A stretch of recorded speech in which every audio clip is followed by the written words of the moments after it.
Ibu. Waalaikumsalam warahmatullahi wabarakatuh. Ya, mohon maaf, tadi saya masih di jalan, ya, Bapak Ibu. Hari ini kita ketemu lagi untuk mata kuliah epidemiologi penyakit menular kali ini. Hmm, Saya sudah lengkap, ya? Sudah 20, oke. Saya langsung share screen.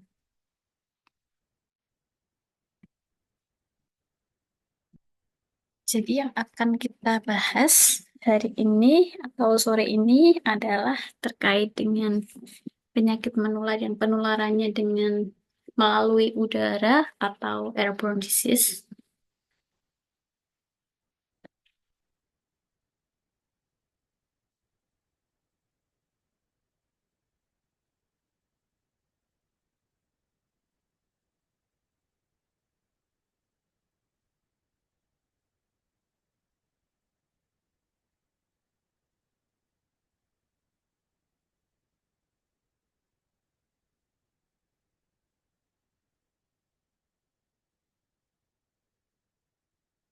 Nah, jadi dari kalau penyakit menular yang penularannya melalui udara itu kebanyakan atau biasanya itu penyebabnya adalah dari virus ataupun bakteri yang terhirup oleh tubuh seseorang dalam bentuknya pasti partikel yang sangat kecil, kemudian yang tersebar di udara, kemudian dihirup dan masuk ke dalam tubuh seseorang.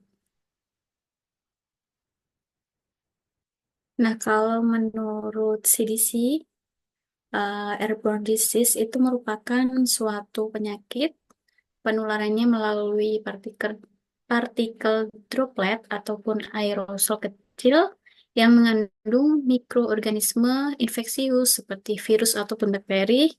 Nah, partikel ini dapat bertahan di udara dalam waktu tertentu dan menyebar melalui pernafasan individu yang rentan.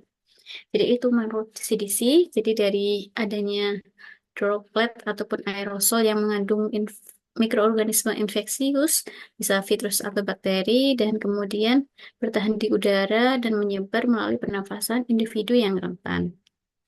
Itu airborne disease dari CDC.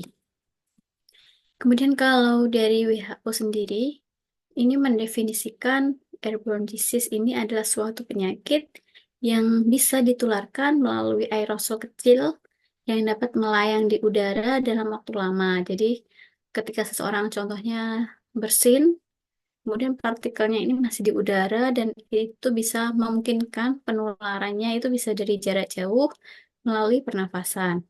Nah, kalau menurut WHO, aerosol itu biasanya dihasilkan dari batuk, bersin, maupun tindakan medis tertentu.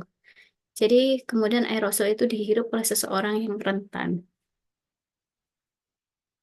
Nah, kalau penyakit utama yang dari airborne disease itu biasanya masih banyak lagi sebenarnya, masih banyak lagi selain ini. Tapi untuk penyakit utama yang sering terjadi, yang airborne disease atau penularan melalui udara itu ada tuberkulosis, influenza, COVID-19, campak atau biasanya measles yang kita sebut, kemudian ada cacar air, varicella, pertussis atau batuk rejan, dan difteri. Ini penyakit-penyakit yang sering atau penularan lewat udaranya yang utama, yang sering terjadi. Nah, berikut ini ada video. Videonya ini berisi terkait dengan bagaimana cara virus itu masuk ke dalam tubuh dan eh, mekanismenya seperti ini. Saya putarkan dulu.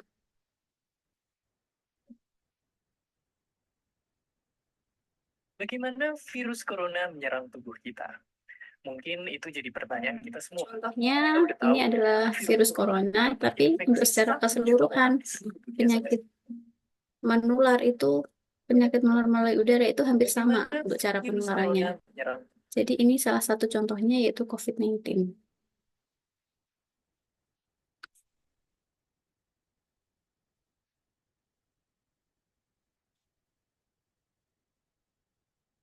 Bagaimana virus corona menyerang tubuh kita? Mungkin itu jadi pertanyaan kita semua. Kita udah tahu gimana virus corona udah menginfeksi 1 juta orang di seluruh dunia sampai saat ini. Sampai mungkin belum banyak kita tahu. Sebenarnya gimana sih virus ini nyerang tubuh kita? mengapa infeksi virus ini bisa mematikan. Semua dimulai dari sini. Ketika virus corona masuk ke tubuh kita lewat percikan batuk atau bersin orang yang positif, baik secara langsung atau waktu kita nyentuh benda yang udah terkena percikannya dan nggak cuci tangan setelahnya. Kalau udah gitu, si virus masuk lewat saluran pernapasan dan bergerak terus menuju sasaran utamanya, paru-paru. Disinilah virus yang punya 3 bagian utama ini mulai bekerja. Pertama-tama, paku protein corona ini akan nempel di paru-paru dan organ-organ lain yang selnya kaya akan protein ini. Protein ACE2. Kalau tubuh kita ibarat rumah, dan virus corona itu perampok, ACE2 itu ibarat gagang pintu kita. Begitu dia nempel, perlahan tapi pasti, virus ini akan mendorong masuk ke dalam sel kita. Dan begitu berhasil masuk, barulah aksi sebenarnya dimulai. Di fase ini, tubuh virus corona akan terbuka dan sang hacker pun terbebas. Dia akan nge-hack inti sel sehat untuk nipu sistem imun tubuh kita biar nggak nyerang virusnya. Dan sekaligus membuat inti sel jadi produksi cikal bakal virus corona baru. Sel yang udah terinfeksi dan di-hack ini selanjutnya akan terprogram untuk bunuh diri dan melepaskan jutaan virus corona yang siap infeksi dan nge-hack sel-sel sehat lainnya. Iya, awalnya mungkin kita cuma memasukkan virus corona yang jumlahnya dikit, tapi dalam hitungan hari aja udah akan ada jutaan sampai miliaran virus corona baru, bikin paru-paru kita dipenuhi oleh mereka. Tapi ternyata, mimpi buruknya ada setelah ini. Ya, ketika virusnya udah menuhin paru-paru kita, sistem imun kita bakalan ngerespon ibarat polisi dan tentara yang meluncur ke tempat kejadian perkara. Tapi inilah yang bikin ngeri. Di sini, virus corona jadi pemulung yang bisa ngakalin sistem imun kita. Mereka bikin sistem imun menyerang membantu kita, termasuk menyerang sel-sel sehat kita. Mereka jadi nggak tahu mana kawan, mana lawan, dan perlahan-lahan senjata makan tuan. Buat sebagian besar kasus, kejadian ini memang nggak berlangsung lama. Karena kalau sistem imun kita kuat, mereka pun akan bisa menang dari segala taktik virus corona. Tapi terkadang kita dan kalau itu efek sekarang kita bisa kena pada paru-paru akibat sel sehat di sini yang udah nggak bisa nahan bakteri pneumonia. Malahan buat kasus yang kritis, bakteri ini nggak berhenti di sana. Mereka bisa masuk ke aliran darah dan akhirnya nyerang seluruh tubuh. Kalau udah begini, kenapa saja bakalan susah banget. Jadi hidup kita ada di tahapan yang sangat kritis.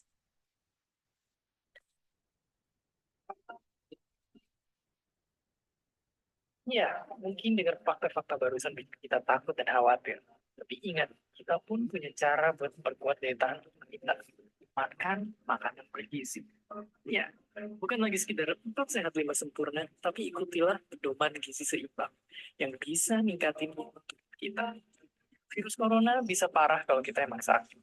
Tapi kalau tubuh kita sehat, kita punya harapan untuk bertahan. Dan seperti biasa, terima kasih.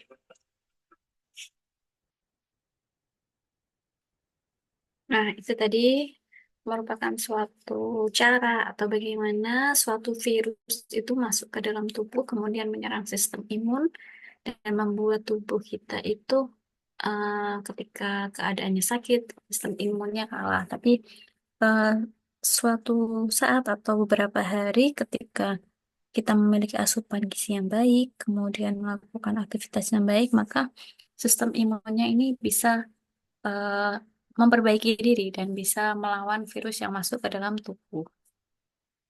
Nah, untuk mekanisme penularan dari suatu virus atau bakteri yang melalui airborne disease sendiri, itu nanti seperti ini. Yang pertama, itu adanya penularan melalui droplet transmission atau percikan. Jadi, kalau melalui droplet ini merupakan suatu eh, partikel cair yang dihasilkan ketika seseorang itu batuk, bersin, berbicara, bahkan bernafas. Mereka yang dapat menghasilkan tetesan pernafasan droplet yang mengandung patogen atau virus bakteri itu, kemudian tetesan itu memiliki biasanya ukurannya yang lumayan relatif kecil yang lebih dari 5 mikrometer, kemudian jatuh di permukaan dalam jarak beberapa meter. Nah, biasanya bisa melalui sentuhan ketika droplet itu jatuh ke barang, kemudian kita menyentuh dan kita biasanya tangan kita itu terkena ke hidung, kemudian terhirup oleh sistem pernafasan kita. Kemudian untuk karakteristiknya, dropletnya itu cepat jatuh ke permukaan akibat gravitasi dalam jarak sekitar 1 sampai dengan 2 meter. Untuk penyakit yang menular ini biasanya dari penyakitnya influenza, kemudian COVID-19, batuk kerja maupun campak. Nah, penularannya bisa sekitar 1 sampai dengan 2 meter. Kemudian yang kedua, penularan melalui aerosol transmission atau partikel udara halus. Nah, definisinya aerosol itu adalah suatu partikel yang sangat kecil, ukurannya lebih kecil daripada droplet. Kalau droplet lebih dari 5 mikrometer, kalau ini kurang dari 5 mikron, yang mampu melayang di udara dalam waktu lama dan dapat terhirup hingga ke saluran pernafasan bagian dalam. Untuk karakteristiknya aerosol itu adalah bisa menyebar dalam jarak jauh di ruangan tertutup dengan ventilasi yang buruk. Jadi ketika ventilasi buruk, maka udara itu hanya akan memutar-mutar di satu ruangan kecil itu. Tapi ketika ventilasinya baik, mungkin kalau ada yang sakit, kemudian ada yang bersin, itu bisa aerosolnya itu bisa keluar, tidak hanya memutar-mutar di satu ruangan tersebut. Kemudian karakteristik selanjutnya ini dihasilkan oleh aktivitas seperti pernafasan ataupun bicara biasa. Kemudian prosedur medis tertentu, intubasi atau bronkoskopi. Ini sangat rawan ketika penanganannya kurang steril ketika setelah adanya penanganan medis tersebut. Nah, untuk contohnya aerosol itu bisa dari bakterinya tuberkulosis, kemudian virus campak maupun cacar air. Kemudian untuk jarak penularannya, kalau aerosol ini bisa terbang itu lebih jauh daripada yang droplet tadi.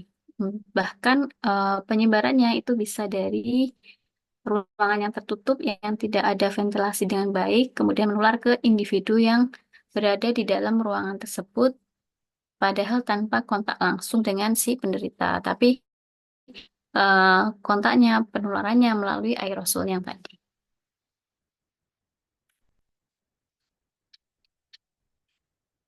Nah, selanjutnya yang ketiga ini ada vomit dan aerosol combination. Jadi, dari partikel infeksius dari droplet maupun dari aerosol yang mengendap di permukaan atau vomit dapat menyebar melalui kontak tidak langsung.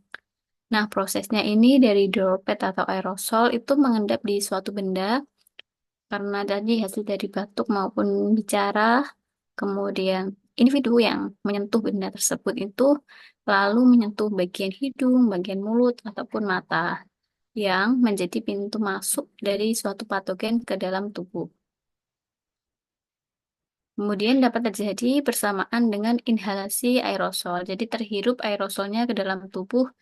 Kalau aerosol bisa masuknya lebih dalam di saluran pernafasan. Nah, selanjutnya ada faktor lingkungan yang mempengaruhi penularan. Jadi yang pertama tadi yang kita bahas seperti ventilasinya bagaimana, apakah buruk ataukah baik. Nah, kalau ventilasinya buruk ini bisa meningkatkan konsentrasi aerosol infeksius di udara. Jadi ventilasinya yang buruk, aerosol infeksiusnya akan hanya berputar-putar di udara, tapi tidak berganti dengan udara yang lebih bersih. Kemudian juga di faktor lingkungan yang kedua itu dari kelembapannya. Udaranya bagaimana? Kalau udara kering ini bisa memperpanjang waktu melayang aerosol di udara. Kemudian populasi juga berpengaruh, jadi dari lingkungannya dengan kepadatan penduduk yang tinggi ini juga bisa menjadi faktor dari peningkatan resiko penularan. Jadi ketika di daerah yang padat penduduk, ini kemungkinan untuk adanya penularan penyakit yang melalui udara ini cukup tinggi. Jadi ketika ada contohnya COVID yang terjadi di daerah perkotaan yang padat penduduk itu akan sangat cepat untuk penyebarannya.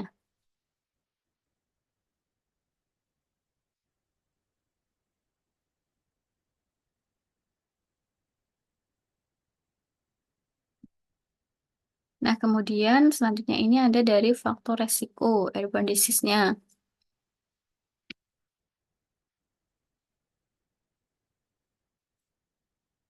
Kalau yang pertama dari faktor resikonya ada lingkungan fisik, yaitu lingkungan fisiknya bagaimana tadi keadaan ventilasi yang ada, apakah baik atau buruk. Kalau faktor resiko pasti adanya ventilasi yang buruk, kemudian ruangannya ini sirkulasi udaranya em, tidak baik, kemudian menyebabkan aerosol ataupun droplet infeksius itu bertahan lebih lama di udara, sehingga seseorang yang berada di ruangan tersebut itu bisa rentan tertular. Nah, contoh contohnya itu bisa terjadi di fasilitas kesehatan, kemudian di ruang kelas, ataupun kantor tertutup ketika ventilasinya buruk.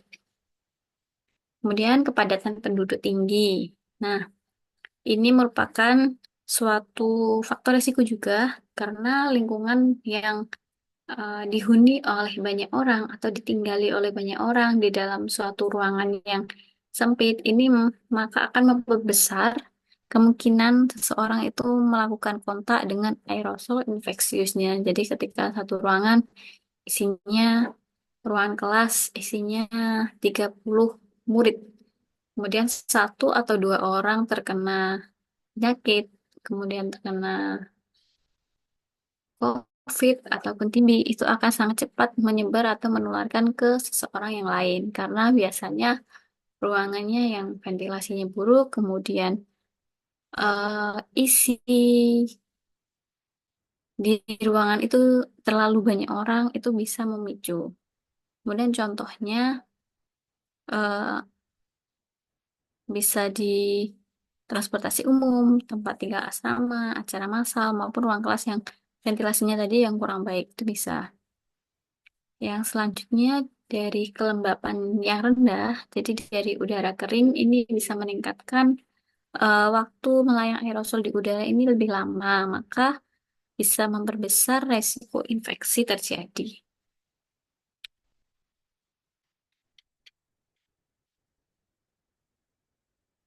Yang kedua ini dari karakteristik individu, selain dari lingkungannya juga faktor risikonya dari individunya sendiri. Jadi dari individunya itu bagaimana sistem imunnya, apakah kuat ataupun lemah. Jadi kalau ada penyakit dengan Jadi kalau ada seseorang dengan sistem imun yang lemah, itu maka dia memiliki resiko individu itu dengan imunosupresi. Itu akibatnya penyakit seperti ada HIV, AIDS, kemudian malnutrisi, atau penggunaan obat imunosupresan itu lebih rentan terhadap infeksi di sekitar. Jadi ketika seseorang punya penyakit-penyakit virus ataupun malnutrisi, itu akan menjadi faktor risiko atau penambah kerentanan seseorang terhadap infeksi yang baru di lingkungannya. Contohnya, ketika seseorang ada yang positif HIV atau AIDS, itu maka dia akan sangat-sangat rentan tertular tuberkulosis ataupun COVID-19. Karena dia sudah karena sistem imun yang ada di dalam tubuhnya itu sudah rusak. Maka untuk sistem kekebalan tubuh, dia akan sangat rentan tertular virus baru atau virus yang ada di sekitarnya. Kemudian dari usia. Kalau dari usia, biasanya ada bayi, anak kecil, dan lansia. Ini adalah usia rentan, di mana daya tahan tubuhnya itu masih lebih rendah terhadap infeksi airborne disease. Jadi kalau dari bayi, anak kecil ini untuk sistem imunnya belum terbentuk secara sempurna. Kemudian kalau dari lansia, itu sistem imunnya sudah berbeda ketika dia di usia produktif. Jadi kalau di lansia, itu sistem imunnya sudah sangat berkurang. Maka dia juga menjadi usia yang rentan. Kalau dari ini, contoh yang bisa sering menjangkit virusnya biasanya dari campak untuk anak kecil, kemudian influenza. Kemudian faktor resiko dari individu yang selanjutnya itu ada kondisi penyerta atau komorbiditas. Jadi dari bagaimana kondisi pasien atau seseorang tersebut kalau mempunyai penyakit kronis seperti diabetes, penyakit jantung, ataupun penyakit paru-paru itu bisa menjadi faktor risiko lagi untuk peningkatan adanya komplikasi yang lebih serius dari infeksi yang terjadi. Contohnya ketika seseorang yang punya penyakit diabetes yang dulu waktu tahun 2021 dia terkena COVID, itu maka akan menjadi faktor risiko yang sangat tinggi untuk komplikasi adanya di dalam tubuh seseorang itu. Kemudian yang ketiga, ini ada dari resiko perilaku dan kebiasaan. Jadi, bagaimana perilaku dan kebiasaan seseorang itu akan sangat berpengaruh terhadap masuknya suatu infeksius patogen ke dalam tubuh diri seseorang. Contohnya, perilakunya dalam penggunaan masker yang tidak konsisten. Jadi ketika ada situasi seperti tahun-tahun beberapa tahun yang lalu, ketika ada pandemi COVID-19, itu kan semua orang diwajibkan menggunakan masker, walaupun itu kerjanya di dalam ruangan maupun di luar ruangan, supaya penularannya itu bisa dicegah sebenarnya. Tapi banyak sekali seseorang yang penggunaan maskernya itu tidak konsisten. Jadi ketika di dalam ruangan, walaupun itu menurut dia sudah aman, dia tidak menggunakan masker, tapi ternyata salah satu temannya yang ada itu terinfeksi COVID, maka dia juga bisa eh, tertular dari temannya tersebut. Kemudian perilaku dan kebiasaan yang kedua ini ada dari kebersihan diri yang buruk. Jadi bagaimana dia mengelola hygiene sanitasi individunya, bagaimana dia melakukan kebiasaan, apakah dia tidak mencuci tangan setelah menyentuh benda yang terkontaminasi untuk meningkatkan resiko penularan melalui fomites ini. Jadi kan kemarin waktu COVID-19 itu banyak sekali hal-hal atau banyak sekali himbauan. Contohnya yang paling banyak kita jumpai yaitu penggunaan masker, kemudian mencuci tangan, apapun kegiatannya, apapun yang setelah dilakukan. Bahkan kita kemana-mana membawa hand sanitizer. Nah, itu kadang harus kita biasakan ya, bukan hanya waktu pandemi, tetapi untuk sekarang ini juga bisa kita biasakan lagi untuk menggunakan masker ketika di tempat-tempat umum, ataupun menjaga kebersihan diri, contohnya dalam mencuci tangan setelah menyentuh benda, ataupun sebelum mengkonsumsi makanan. Nah, yang keempat, faktor risikonya ini ada akses terhadap layanan kesehatan. Jadi, keterbatasan deteksi dini ini merupakan salah satu faktor risiko. Jadi, ketika tidak ada pemeriksaan atau pengobatan dini untuk pasien dengan gejala airborne disease, ini memperbesar penyebarannya. Jadi, ketika kalau airborne disease ini pasti contoh nyatanya yang kita alami, yang dialami oleh semua orang itu adalah COVID-19. Jadi, ketika seseorang yang terinfeksi, namun gejalanya belum nampak atau tidak dirasa oleh seseorang yang terinfeksi itu, kemudian dia tetap melakukan aktivitas dengan kontak langsung banyak orang, maka itu akan memperbesar dalam penyebarannya. Jadi, tidak adanya deteksi dini. Kalau dulu kan ada waktu COVID, ada ini swab massal. Nah, itu untuk sebenarnya untuk deteksi dini, apakah seseorang itu positif atau tidak. Kemudian kurangnya cakupan vaksinasi. Jadi kurangnya imunisasi tertentu, contohnya seperti kurangnya cakupan imunisasi pada campak, cacar air maupun influenza ini merupakan peningkatan bisa meningkatkan resiko terjadinya suatu wabah. Jadi ketika di mana ya, kemarin itu ada di salah satu desa itu dari keluarga, sebenarnya dari keluarga itu adalah ada salah satu keluarga di mana dia tidak dia itu menganut kepercayaan bahwa imunisasi itu tidak penting. Jadi di anaknya itu tidak ada yang diimunisasi, padahal anaknya itu ada 7. Kemudian tidak ada satupun anaknya yang diimunisasi. Ketika itu dia mempunyai anak yang nomor 5 kalau tidak salah, itu dia terkena campak.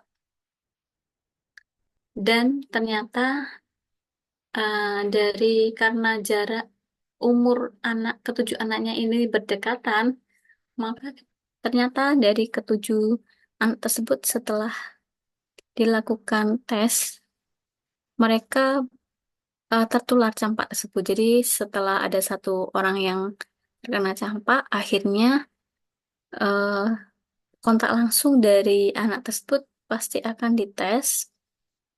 Nah, kebetulan dari ketujuh atau keenam anaknya itu yang sempat dites itu mereka semua positif, positif campaknya. Jadi memang untuk cakupan imunisasi sebenarnya memang penting karena ketika cakupan imunisasi tinggi maka itu akan memperkecil resiko terjadinya suatu wabah. Kemudian faktor risiko selanjutnya ini dari jenis patogen dan virulensinya. Jadi patogen dengan RO tinggi itu adalah patogen dengan potensi penyebaran yang tinggi dan bisa memperbesar resiko terjadinya suatu wabah yang besar. Kemudian ada mutasi virus maupun bakteri. Ini adanya perubahan genetik yang bisa meningkatkan kemampuan patogennya untuk bertahan di udara atau menginfeksi individu. Kemudian contohnya kemarin adanya mutasi gen pada virus COVID. Jadi ada varian Delta pada COVID-19. Nah, itu yang kemudian akan menimbulkan suatu gejala yang berbeda dan efek yang berbeda biasanya kalau ada mutasi genetik dari virus maupun bakteri. Nah, selanjutnya faktor resiko yang keenam itu ada sosial ekonomi. Jadi dari eh, contohnya dari kemiskinan, kondisi tempat tinggal yang sempit, kemudian ventilasi yang buruk, akses kesehatannya terbatas. Nah, itu merupakan suatu faktor resiko. Contohnya dalam penyebaran TB di daerah padat penduduk. Kemudian kurangnya setelah ada kemiskinan juga, kurangnya juga edukasi kesehatannya. Jadi dari kurangnya pemahaman masyarakat tentang cara pencegahan peningkatan resiko penularan ini merupakan salah satu faktor resiko juga dalam penyebaran penyakit menular melalui udara. Setelah faktor risiko, sekarang kita bahas adalah terkait dengan pencegahan dan pengendalian airborne disease. Sebelum kita lanjut, ada yang mau ditanyakan? Itu tidak yang saya jelaskan tadi.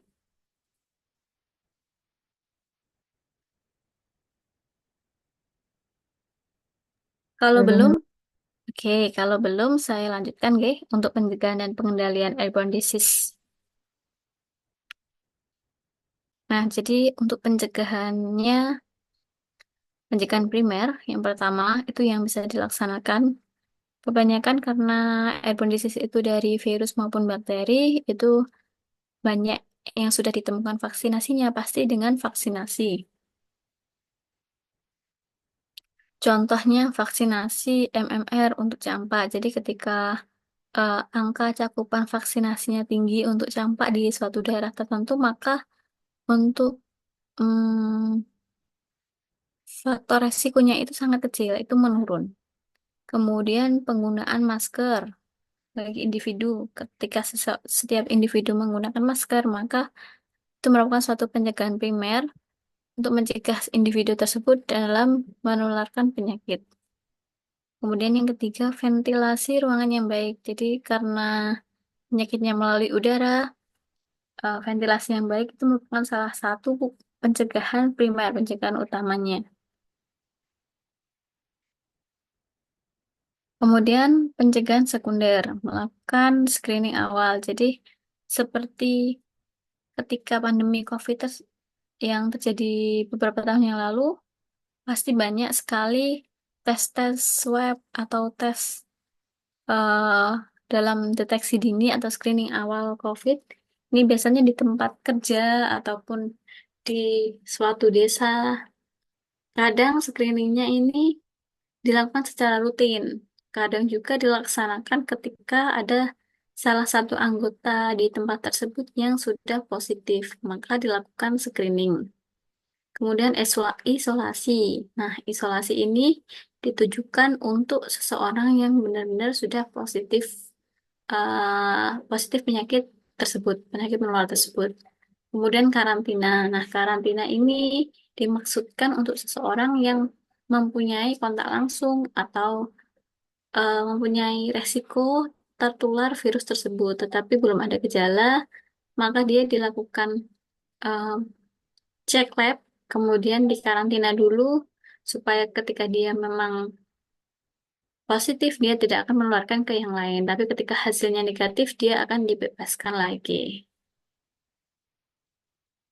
Kemudian pencegahan tersier ini ada dari perawatan medis, jadi dari bagaimana eh, dia melaksanakan pengobatan awal, kemudian pencegahan tersier selanjutnya ini dilakukan edukasi masyarakat. Jadi bagaimana masyarakat itu bisa menghindari cara penularannya, bagaimana masyarakat itu bisa ketika dia positif dia tidak akan menularkan ke yang lainnya.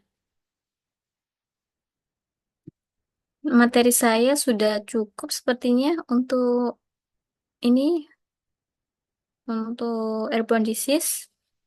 Sudah sampai sini ada yang masih ditanyakan atau ada yang kurang jelas dari penyampaian saya?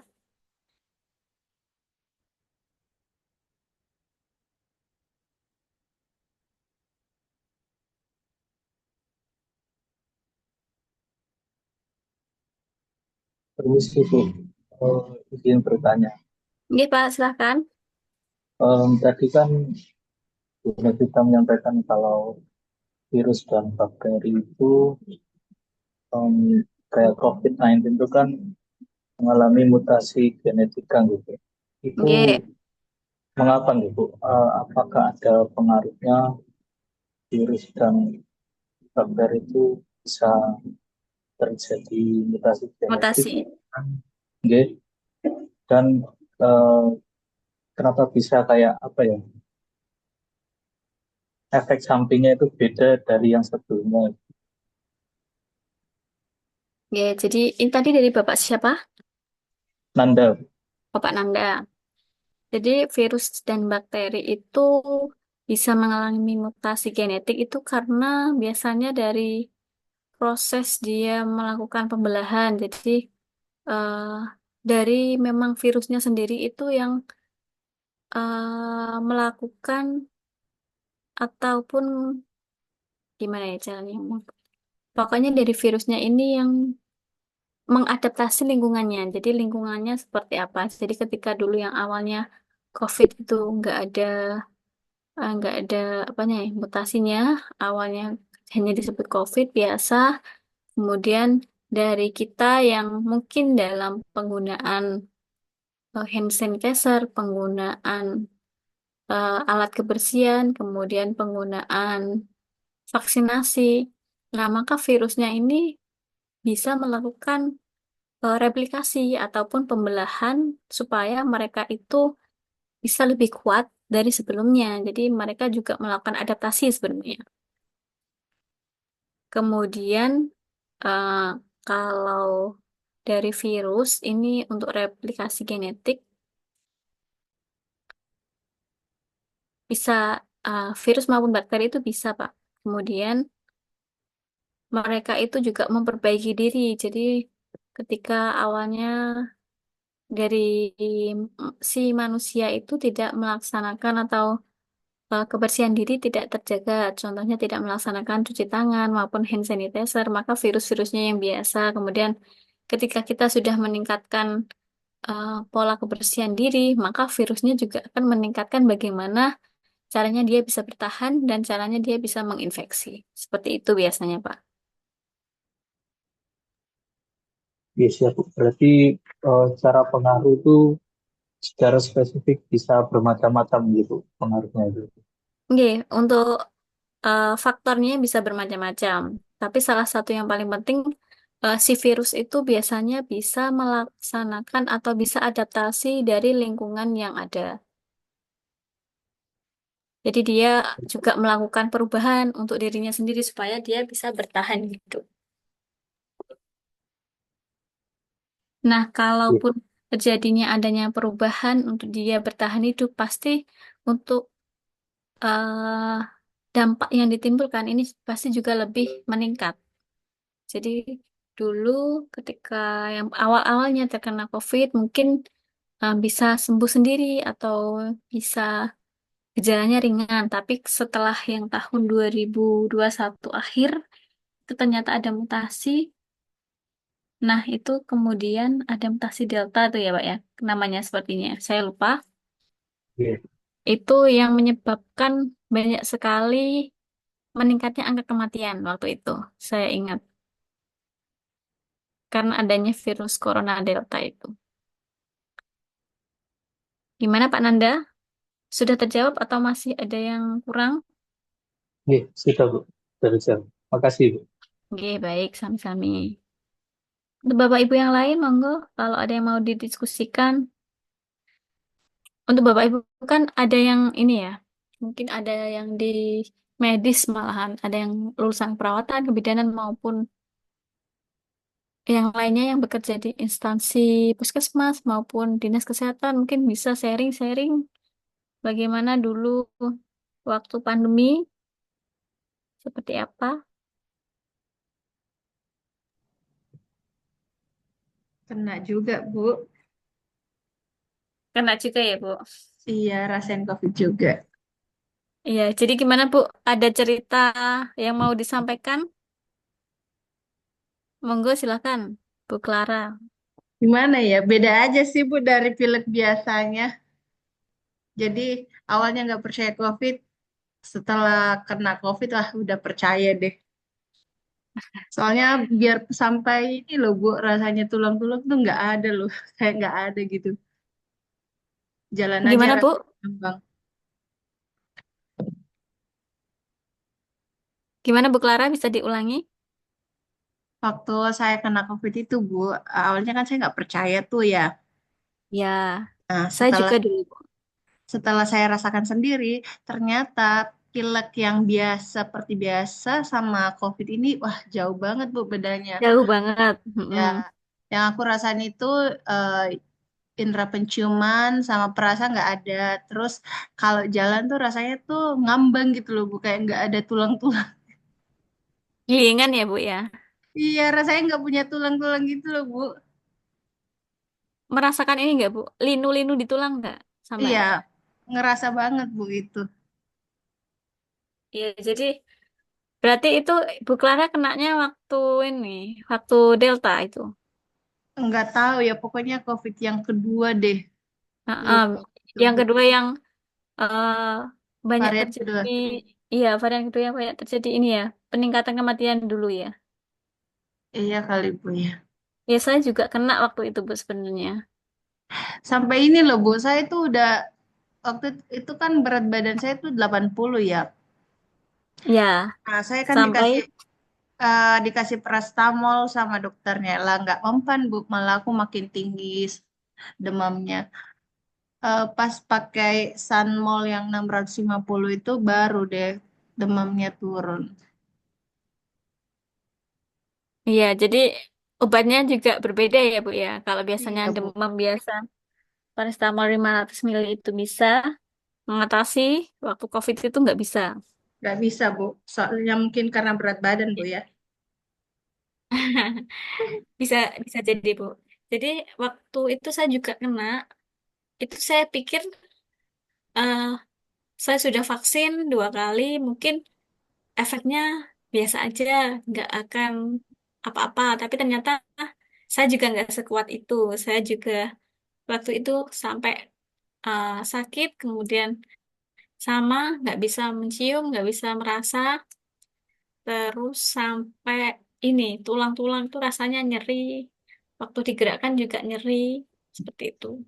Iya, Bu. Aduh. Kemarin Ibu berapa minggu, Dan Bu? yang Saya paling kemarin ngeri, 2 minggu. saya seminggu, Bu. Saya 2 minggu. Saya seminggu, tapi saya nggak swab lagi yang terakhir. Hmm. Jadi waktu itu memang swab pun juga sudah ini ya, Bu ya, apa itu namanya? Saya sudah isolasi lama, waktu itu juga kerja juga libur, makanya di rumah nggak sempet swab lagi. Mau swab juga sebenarnya takut Iya sih, Bu. karena waktu itu sangat, menurut saya ya sangat ini pressure di mental juga waktu itu. Betul-betul, Bu. Oke, ada yang lain yang mau? Nah, Bu Clara kerja di mana, Bu? Di proyek, Bu. Oh, di Tapi, proyek. Nah, ini nah, biasanya yang, kenapa, Bu? nah kalau di proyek itu kan biasanya banyak orang. Itu gimana, Bu, kemarin waktu COVID itu? Awalnya itu sih, Bu, hanya 1 2 orang yang kena. Tapi karena saya para medisnya, ya udah saya siapkan diri aja, Bu, kalau kena ya udah gitu.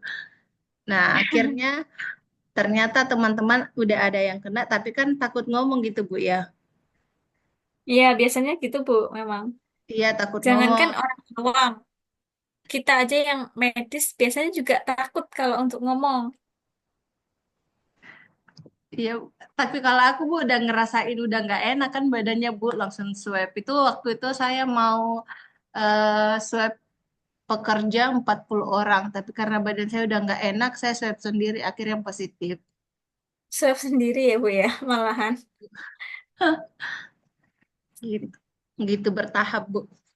Iya, jadi kalau di kantor itu memang biasanya kemarin ada swab massal sepertinya untuk tiap berapa minggu, tiap 2 minggu atau 1 bulan lah. Kemarin itu ada ya sepertinya di semuanya. Kalau saya sih bertahap, Bu, seminggu sekali. Seminggu sekali, Bu, malahan. Iya, soalnya kita stokkan gitu kan, Bu. Iya, betul, Bu. Nah, ini yang saya penasaran gimana, Kak? Ada nggak yang ini bekerja di puskesmas maupun rumah sakit, keadaannya dulu seperti apa? Selamat malam, Bu. Ya, Malam apa sore? Untuk di di sini NTT. masih sore, Bu. Di tempat Bu Karolina sudah malam ya, Bu. Iya, Bu. Jam berapa, Bu? Jam berapa sekarang? 6, apa ya, Bu? 6 lewat, Bu. 6.58. Ya, ya, sekitar itu. Iya, Bu. Gimana, Bu Carolina? Dulu. Kalau untuk COVID, ya mencekam mungkin seperti daerah lain, Bu. Hanya kita di sini kan kotanya kecil untuk Kabupaten ND. Dengan ibu kota ND ini kabupatennya kecil, kotanya kecil. Kalau untuk eh, prosedur penanganan COVID, saya kira hampir sama di seluruh wilayah dengan angka kematian yang lumayan di sini. Iya, Bu. NTT lumayan, Bu ya. Iya, Bu. Karena malahan kebanyakan yang terkena, terdampak atau meninggal itu kebanyakan dari PNS atau pekerja kantoran. Pemalahan ya, Bu ya. Iya, iya, Bu. Karena waktu itu uh, apa semua ASN atau semua yang apa tetap melayani, tetap bekerja seperti biasa tanpa mengetahui dampak. Ternyata akhirnya banyak yang ini terkena. Juga Yang tenaga terkena, kesehatan. Iya, oke. Yang terkena akhirnya gugur nih, Bu. Iya, iya, iya. Bu Karina sempat kena waktu itu. Oh, puji Tuhan tidak. Tidak atau Hanya, tidak merasakan, Bu? iya, iya, Bu, tidak, Bu. Hanya teman sekantor, 2 orang positif sempat dirawat di rumah sakit, isolasi di rumah sakit, Bu. Hmm. Kami tetap ini bekerja seperti biasa, hanya dengan prosedur itu, memakai masker, jaga jarak, pelayanan tetap dilakukan seperti biasa, Bu. Bu Karina di puskesmas. Ya, Bu, puskesmas. Oh ya. Ya, puskesmas nggak boleh tutup, Bu, ya soalnya. Iya, Bu, itu sudah. Itu tujuan utamanya soalnya. Iya, benar-benar. Kalau Kalau untuk dulu gimana, Bu? kalau untuk yang apa, eh, vaksin, pemberian vaksin apa tetap dilayani di setiap ini puskesmas wajib. Iya, dulu wajib ya, Bu, ya. Kalau swab itu di rumah sakit, dibuka di posko-posko di rumah sakit, ada tenda-tendanya, lalu di halaman kantor bupati, karena untuk seluruh masyarakat dari kota itu ke Iya, rumah dan sakit. Nah, itu kita berharap eh, pandemi segera berakhir. Ternyata banyak pandeminya ada lagi waktu itu ya, Bu, ya. iya benar, Bu. Benar, akhirnya perekonomian juga sempat lumpuh, Ibu, karena sempat Pemda melarang maskapai penerbangan dengan ini pelabuhan ditutup. Iya, Di kacau balau waktu itu. ya di semua sektor kacau, Bu, kemarin. Iya, kacau Bahkan benar. di ini dulu di pendidikan juga sangat kacau karena dulu kan masih pendidikan semuanya luring, Iya, iya nggak ada luring. daringnya. Nah, waktu itu Benar. karena COVID ini baru ada Zoom, kemudian luring, daring Iya. baru dimulai dan itu kan belum semuanya ada aksesnya. Iya, benar. Jadi seperti di kampus sendiri dulu itu awalnya tuh diliburkan cuma 1 minggu, kemudian Iya, ditambah lagi 1 minggu, kemudian sampai 1 bulan. Terus iya ada karena lonjakan. Heeh. ya Nah, masuk seminggu 1 kali, seminggu 2 kali, ada libur lagi, pokoknya kacau dulu, Bu. iya.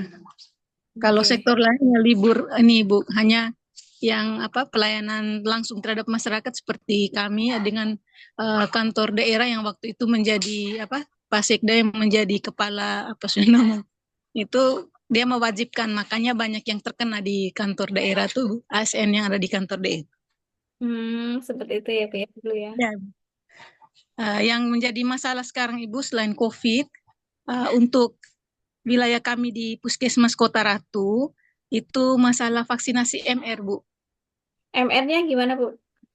Ini sejak tahun waktu saya masih menangani program UKS, Ya, ada satu sekolah yang minta maaf, Bu, swasta, yang ya. tidak menerima diadakan vaksinasi MR terhadap siswanya.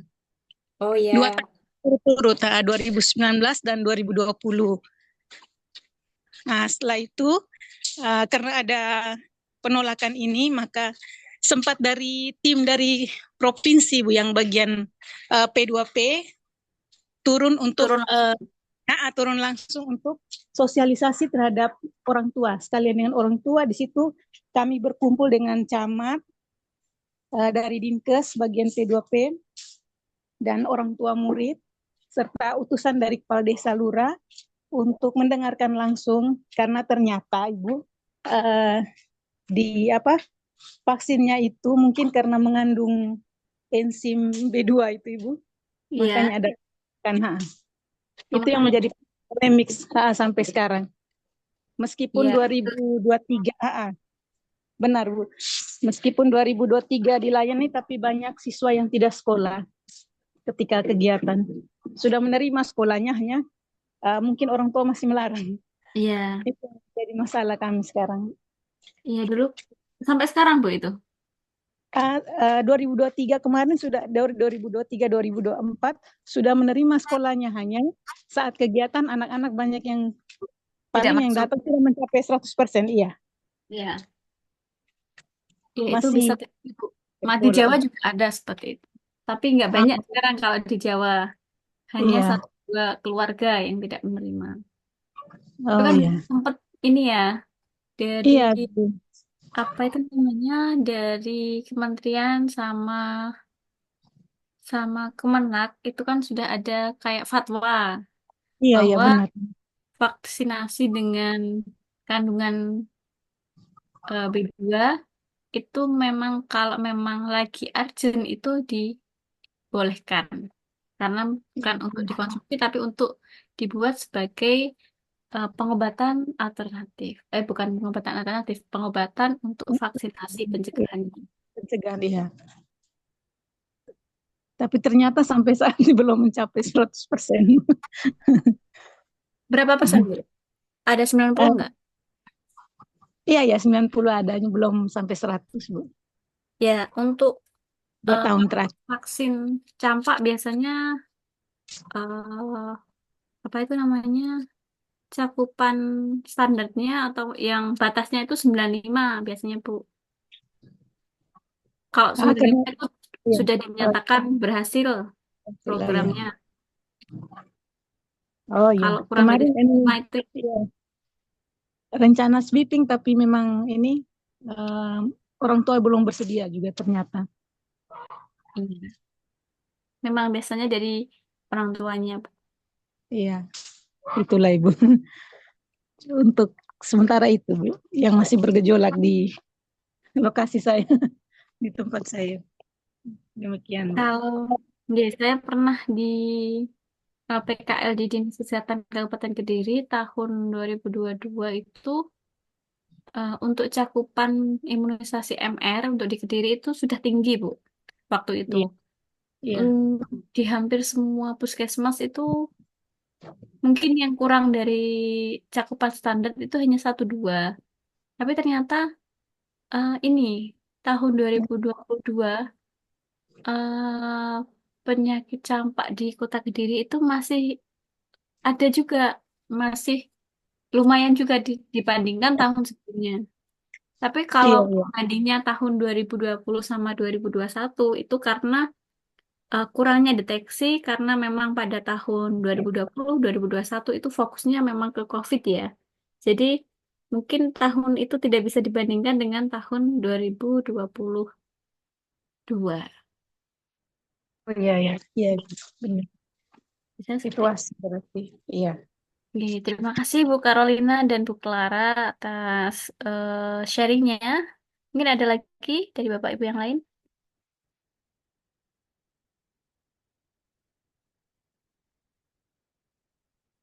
Kalau belum ada, saya akhiri nggih perkuliahan pada sore hari ini. Nggih, Iya, baik, Bu. nggih. Ibu, Bu Clara, permisi. besok ini ya dijadwalkan UTS ya. Iya, Bu. Kalau EPM ini, Bu, jadwal UTS-nya kapan, Bu? EPM, EPM ini, EPM Iya, ini mau dicarikan hari atau Rabu minggu depan? Rabu minggu depan aja, Bu. Ya, Biar untuk kita belajar EPM, dulu, Bu. ya untuk EPM Rabu minggu depan. Untuk EPTM-nya besok ya, jam berapa Bu? Malam aja, Bu, setelah maghrib kali, Bu, ya. Jam 18.30 gitu ya Bu? Iya, Bu. Ibu, apa ada kisi-kisinya, Bu? Untuk kisi-kisi belum saya buatkan Bu Clara. Jadi nanti pokoknya ini ya, apa itu namanya materi-materi yang telah dipresentasikan kemarin sama nanti materinya saya minta enggak dari kelompok kemarin, 4 kelompok kemarin. Oh, iya, Bu. Baik, Bu. Oke. Kemudian kalau kalau bisa besok pagi saya buatkan kisi-kisinya. Kalau bisa. Tapi saya nggak janji nggih Bu Clara. Baik, iya, baik, Bu. Siap, siap. Oh iya, izin Bu Novita untuk Gimana Mbak Najwa? media ininya ujiannya pakai apa Bu nanti? Pakai Jivom besok. Baik, Insya Allah cuma 20 soal dan multiple choice. Oh, baik, Bu. Terima kasih, Bu Novita. Oke, sama-sama. Baik, kalau sudah saya akhiri. Wassalamualaikum warahmatullahi wabarakatuh. Waalaikumsalam warahmatullahi wabarakatuh. Oke, Terima kasih. sami-sami. Saya live dulu, nggih. Terima kasih. Oke, Bu. Siap.